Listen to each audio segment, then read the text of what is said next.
promoting and supporting some of the cornerstones of the American experience. It's all about family, faith, and freedom. Now let's get back to the Curtis Report with your host, Barry Curtis. Thanks, and welcome back to the Curtis Report. We appreciate you being here.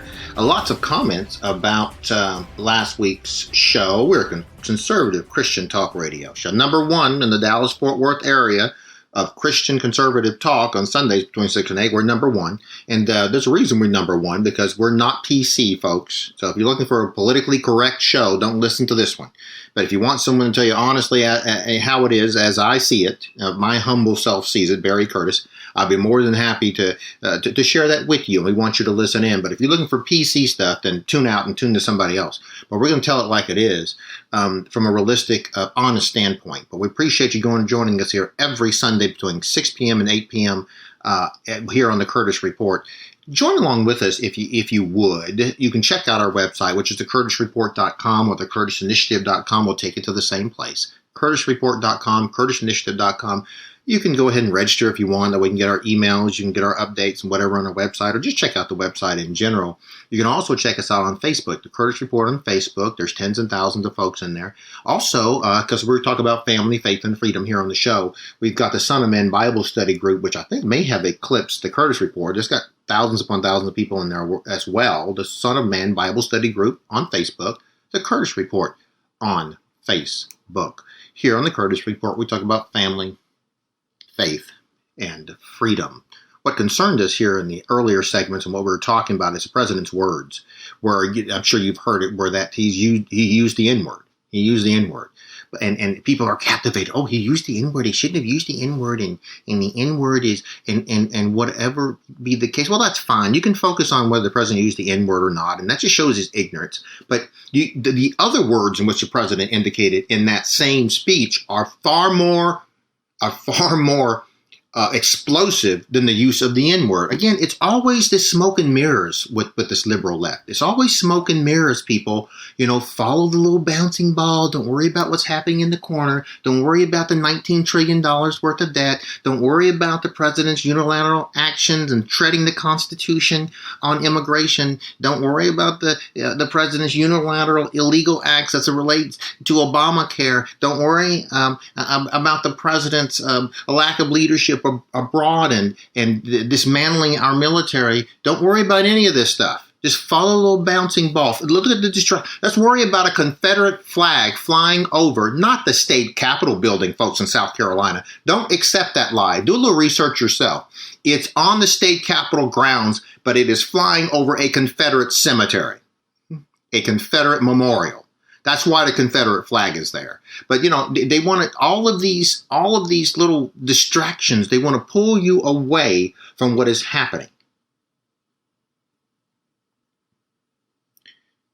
So he used that explosive N-word in his speech, and everybody's focused on the N-word. Oh, the president used the N-word. Oh, in the podcast interview, and it's, I don't know what. Look at the other words that he says. And we played it a couple of times in the other segment, so I won't replay it again. But look at the other words that the president says. The other words that he used in that segment. His words, quote, that racism is in every institution of our lives. I quote, racism cast a long shadow from the past. And get this, quote, racism is part of the DNA and is carried on from generation to generation, and there is no cure. Those are the words of the president. Think about what this man just said. Racism is in your DNA. And when he's talking about in your DNA, he ain't talking about black folks. He ain't talking about himself. He ain't talking about Eskimos. He's talking about white people. He's saying that you white people are predisposed to be racist. It's in your DNA. Wow.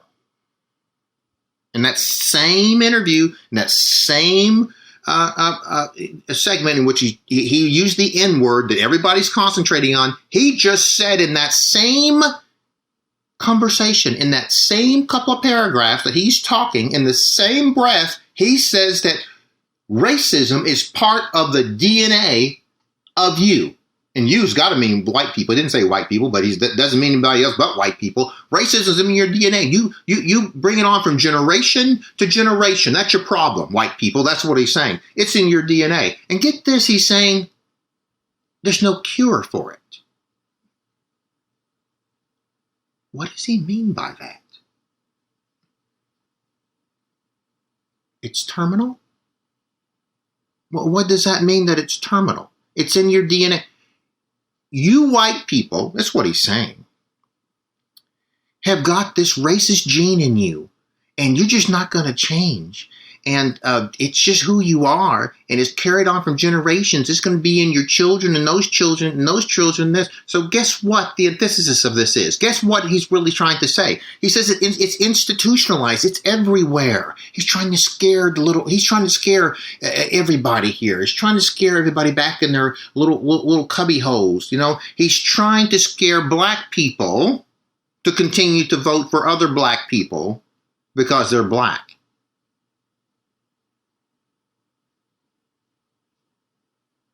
It's all politics here, folks. It's sickening that the President of the United States, someone who should be a statesman, comes forward and says this malarkey. But that's what he's saying. White people are predisposed to be racist. It's in their DNA. It's been passed on from generation to generation, and there's no cure.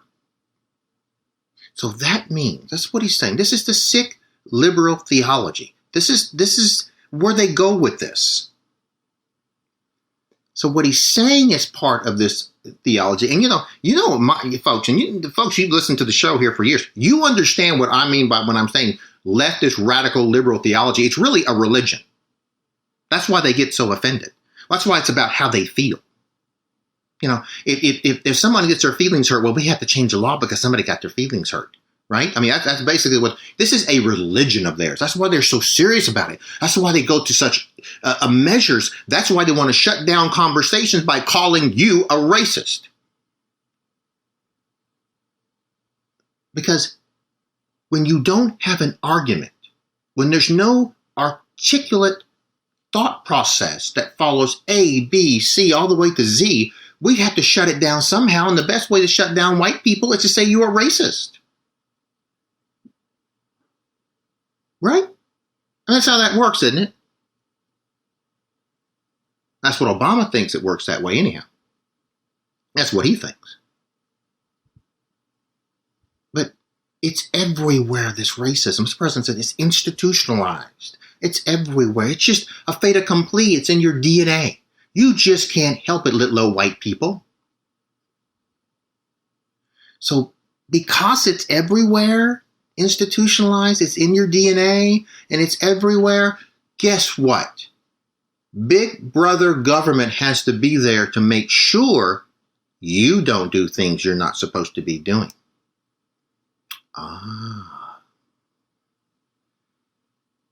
You see, the kid that walks into the AME church in Charleston, South Carolina,